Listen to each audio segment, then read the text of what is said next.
Hi friends, ఈరోజు పాలకూర పకోడీ చేస్తున్నాం. వీడియో అన్నది చూడండి. పాలకూర కట్ చేసుకొని వాటర్లో వేసి కడిగి జల్లిపుట్లు వేసుకొని పెట్టుకోండి. కొంచెం పాలకూర తీసుకొని బేసన్లో వేసుకోండి. కొంచెం శనగపిండి వేసుకోండి. కొంచెం ధనియాల పౌడర్ అని కొంచెం చికెన్ మసాలా వేసుకోండి. కొంచెం ఎల్లిపాయ కారం వేయండి. రెండు పచ్చిమిర్చి కట్ చేసుకొని వేసుకోండి. కొంచెం సాల్ట్ వేసుకోండి. సాల్ట్ కొంచెం వేసుకోండి, ఎందుకంటే పాలకూరలో సాల్ట్ ఉండదు కాబట్టి. కరివేపాకు వేసుకోండి. కొంచెం వేసి మంచిగా కలుపుకోండి. కలిపి కొంచెం వాటర్ పోసేసి కలుపుకోండి.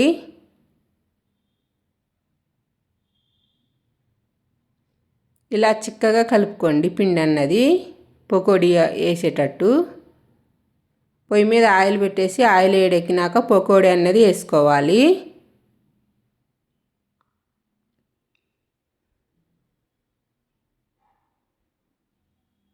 కొంచెం కాలంగానే ఒక పక్క తిప్పేసి మళ్ళీ కొంచెం కాలనియండి. మొత్తం రెడ్గా కాలంగానే తీసేసుకోండి. పాలకూర పకోడీ అన్నది రెడీ అయింది. వీడియో అన్నది చూడండి, ఒకసారి ట్రై చేయండి, బాగుంటుందండి. మంచిగా ఉంది టేస్ట్ అన్నది పాలకూర పకోడీ. ఒకసారి చేసుకోండి.